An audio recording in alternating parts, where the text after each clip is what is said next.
I would like to start our session. Our students are there with our professors. Good afternoon, everyone. It's an honor to welcome you. I am, starting the recording. It's an honor to welcome you to the third International Online Symposium on Tourism and Wellbeing, organized by the Faculty of Tourism and the School of Applied Sciences at 9 Eylül University. Tourism has long played a vital role in promoting well-being, and today we are also acknowledging its role in supporting mental, emotional, and physical health, which have become more significant than ever. Our goal today is to explore how we can harness the power of tourism to enhance well-being. Today, we are fortunate to be joined by 4 outstanding experts from Europe and different parts of Europe and Turkey, each offering valuable insights into the rich intersections between tourism and well-being. I'd like to extend my sincere thanks to all of our speakers for being with us today, for sharing their expertise. Each speaker will present individually. Following each talk, we will reserve 5 minutes for questions and discussion. Before we begin our session, I would like to express our heartfelt thanks to Professor Dr. Güllü Küçükaltan for inspiring this year's symposium theme as tourism and well-being. Also, special thanks to Associate Professor Dr. Ceylan Alkan and Özge Adangök, whose dedicated efforts have been crucial in organizing today's event. Before we continue, I would like to inform you that Professor Enrique Alonso Garcia, who was scheduled to present on leisure and well-being, is unfortunately unable to join us today due to some health issues. We wish him speedy recovery and hope to hear from him soon. Now, with your kind permission, I would like to open the session. Let's begin this journey together. Our first speaker is Jean-Pierre Beelen, a certified happiness trainer and a chief well-being officer from the Netherlands. With over 35 years of experience in business development, innovation, and education, Jean-Pierre now dedicates his life to helping others thrive by finding purpose and balance in their personal and professional lives. He holds degrees in economics, digital business, innovation strategy, and will soon complete his master's in happiness studies. His passion lies in guiding individuals to align their talents and values with meaningful goals, all in pursuit of a happier and more balanced life. And now, please welcome Jean-Pierre. It is our first presentation. Thank you. Thank you. I will share my screen. If I'm allowed to, yes. Can you see my screen? Yes. Good. So my presentation will be on the happiness journey. They just told me my name, Jean-Pierre Beelen, but I also have a Turkish nickname. And my Turkish nickname is Koça Sevimli Dev. And for those people who don't speak Turkish, is big friendly giant. So that gives some impression of who I am. And I always ask reactions from people at the end of lectures I give, and this was a reaction from one of the Turkish students I lectured happiness at. So I have a cliffhanger, and this is literally a cliffhanger. Last August, I visited Bhutan, and this is a monastery on a cliff in Bhutan. And if you don't know where Bhutan is in between India, China, and a little bit Bangladesh. And just recently, there was the World Happiness Report. But in the 1970s, gross national happiness was invented by Bhutan. So instead of measuring economic welfare based on GDP, gross domestic product, they measure gross national happiness. And the question I have for all of you, and I will come back to this at the end of my presentation, what is the biggest differentiator for happiness in Bhutan according to gross national happiness? We'll think about it, and at the end of the presentation, I will come back to it. So why happiness? Happiness has been a subject for a long time. So even more than 2,000 years ago, according to Aristotle, happiness was the purpose of life. A little more recently, David Hume, an English philosopher, happiness. And more recently, the Dalai Lama, happiness. So happiness is the highest on the hierarchy of goals. So that's what we want to strive to, happiness. So what is happiness?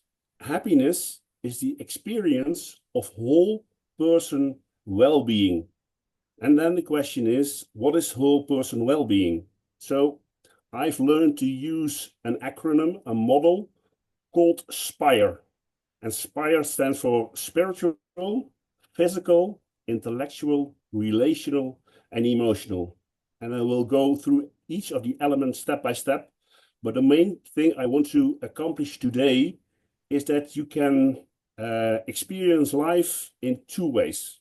One thing is as though nothing is a miracle, and the other way is that everything is a miracle. And I'm going to show you how you can see everything as a miracle. And it's not only experiencing, according to Helen Keller, and she is the main person in my presentation. You can see beautiful things, but you should be touched and you should be felt in the heart. Then you feel real happiness. So the first of the principles is first on whole being. So the aim of life is in order to be whole person well-being.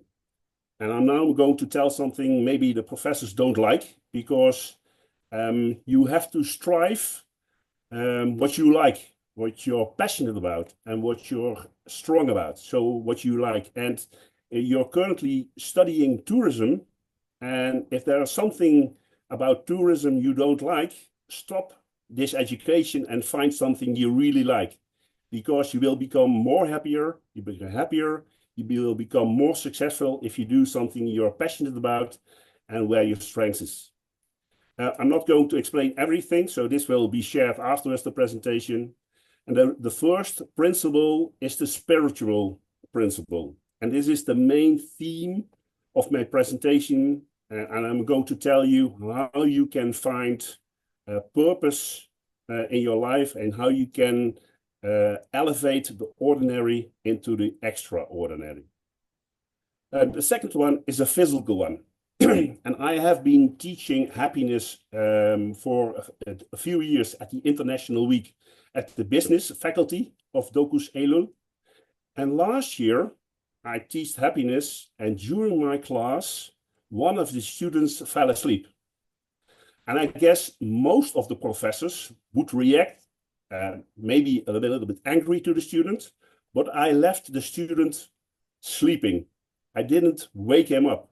And why? Because one of the things about physical well-being is a healthy life requires adherence to our given nature. And it's very unnatural for us people to only sleep 8 hours a day. It's very normal, look at the animal kingdom, that you take naps during the day. Take naps for 5-10 minutes during the day. If you do that, you feel much more refreshed and you have much more attention. So during the day, it's my advice, take naps for 2-3 times a day for 5-10 minutes. The I stands for intellectual. I'm 59 years old. Ilka just explained who I am, what I did, what kind of studies I did, and I'm still learning. I will be having my second master in a few weeks, and after that I will go further studying, becoming a doctorate, a PhD in happiness. That's my next step. But I do a lot of things. I do neuroscience, I create lessons, and I invite everybody to be curious along the way. The fourth one, relational, is maybe not maybe, is the most important of those elements, and that's the relational one. Because relationships with students, with your family, with your friends, with your colleagues is the most important factor of being happy. And that's also been shown in the blue zones. We have 5 blue zones across this globe, and within those blue zones, there live the people who are living the longest, so the longevity. And one of the benefits, one of the characteristics from those people is community. They care about their community. And you're in tourism, so I would advise visit all 5 of those blue zones. One is in America, one is in Costa Rica, one is relatively nearby in Greece. The other one is also relatively nearby in Sardinia, in Italy. And the last one is in Japan. But maybe the most important relationship is the relationship with yourself. Put yourself on the first place. And that sounds selfish, but it's not selfish. Because if you like yourself, if you accept yourself, and you have a good relationship with yourself, you will be able to be there for other people. So put yourself on the first spot. And the last one is emotional. And this one is also very important because people think there are bad emotions. There are no bad emotions. Emotions are all there because they have to be there. And if you fight bad emotions, there are no, but if you are sad, if you are angry, if you are disappointed, don't fight those emotions. Because what happens, if you fight those emotions and you don't let them out, there will be no place for positive emotions. So whatever emotion you have, experience them in the full. Even if they feel bad, they are not bad emotions.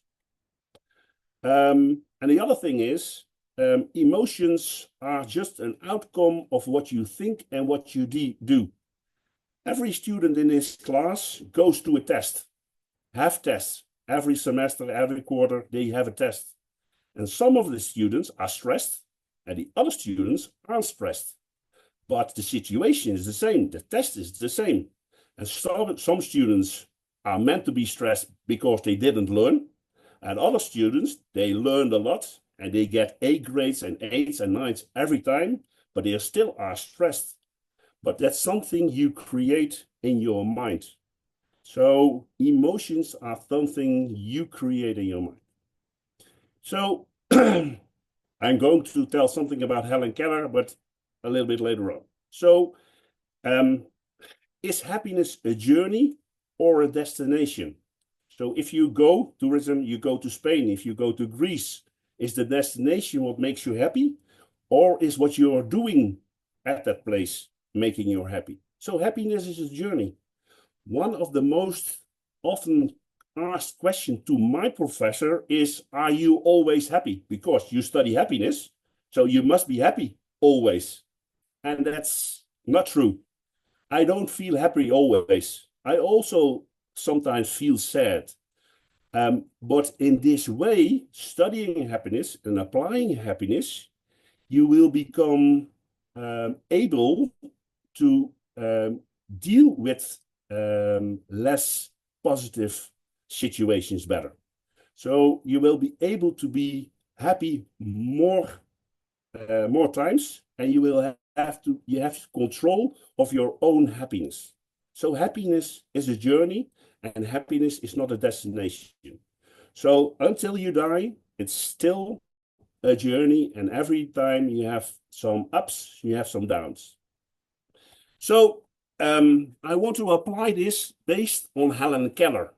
And you can read on the top, Helen Keller became blind and deaf as a result of an illness when she was only 90 months old. Can you imagine a baby 1.5 years old getting blind and deaf? She learned to communicate through sign language. When I first read it, I said, sign language, she can't see. How do you do sign language if you can't see? But I guess she can feel the fingers, she can feel the hands. So that's how she communicated. And one of the stories I also already shared with Ilkay, but it's also shared in this presentation. You can see the link at the bottom and you will have the presentation, is 3 days to see. And I challenge every professor to do this exercise later on in one of the classes. But one of the paragraphs in this article is what is here. Recently, I was visited by a good friend. She had just returned from a walk in the woods. What did you see? I asked. Nothing in particular, was her reply. How is it possible to walk for an hour in the woods and see nothing worthy of note? I cannot see, but I find hundreds of things that interest me. I feel the delicate patterns of a leaf. I pass my hand lovingly about the smooth skin of a birch or a rough bark of a pine.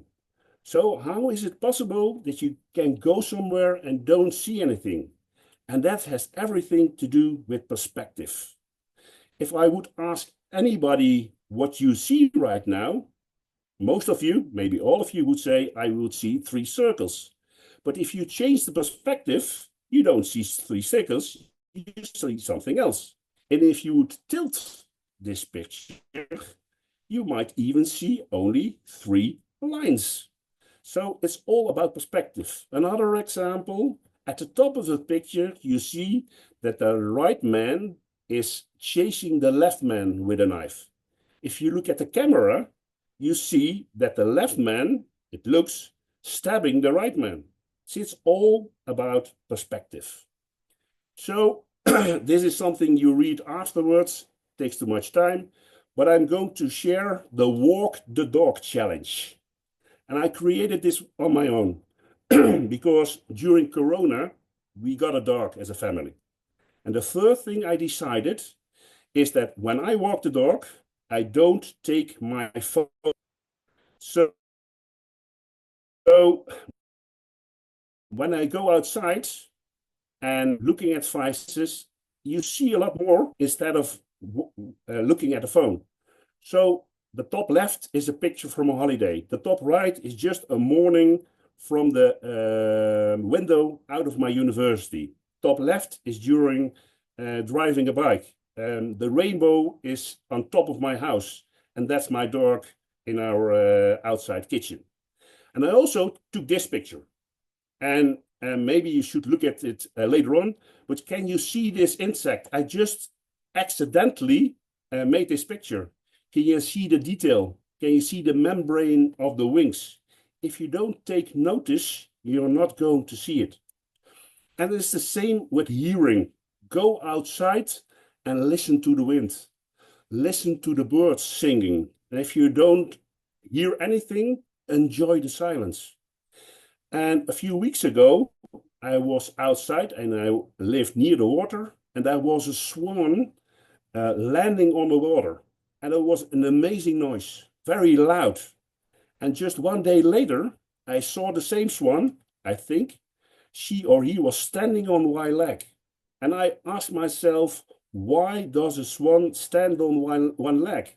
And that was challenging because she was cleaning her feathers, standing on one leg.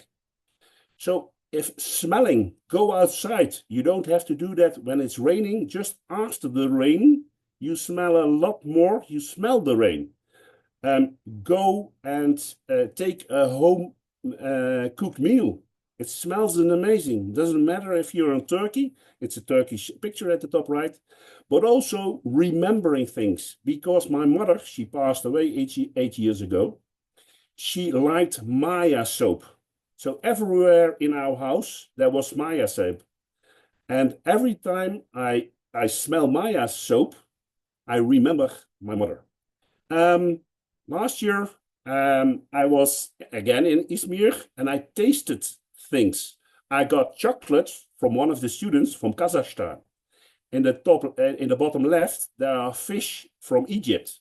And in the right, I hope all of you know, because this is an Izmir specialty. If I haven't been to Izmir, I wouldn't have eaten this. So I ate this because I went to a restaurant in Izmir and it's a seasonal Izmir specialty. So if I asked a Turkish colleague of mine, and she didn't know it because it's special to Izmir.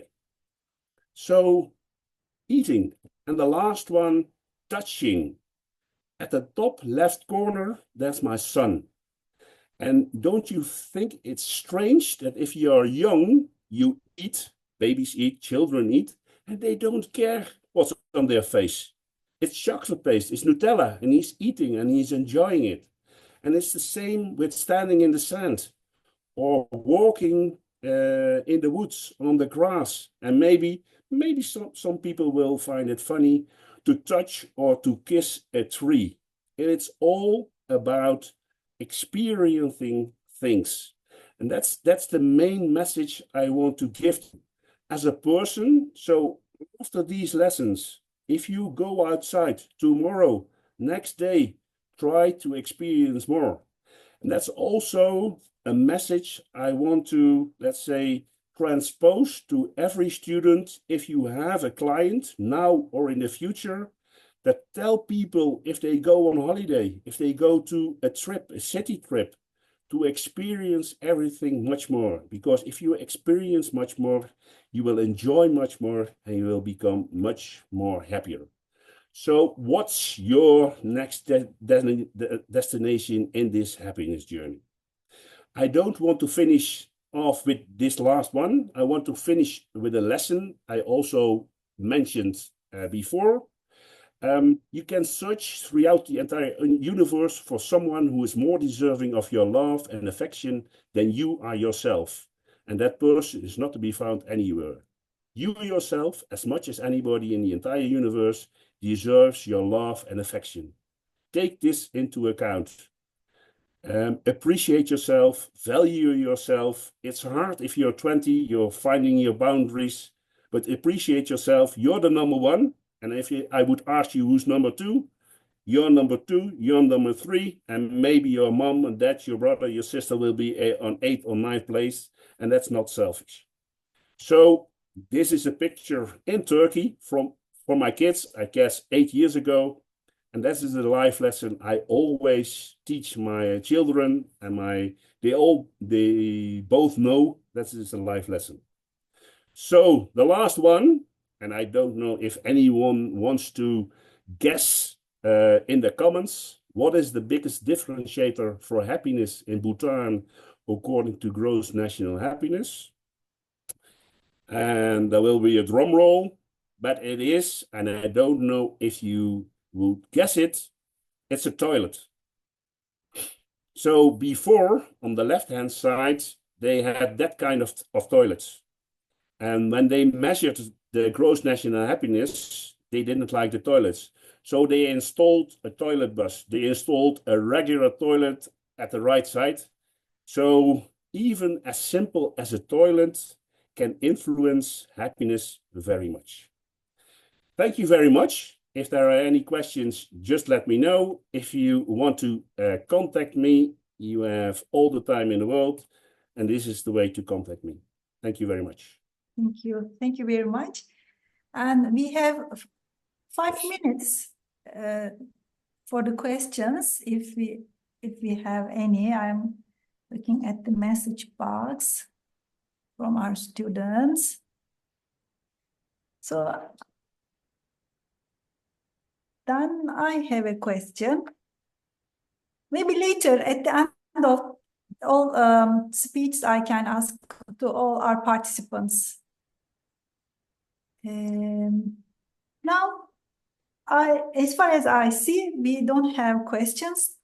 For Jean-Pierre, we will ask our questions at the end of this session.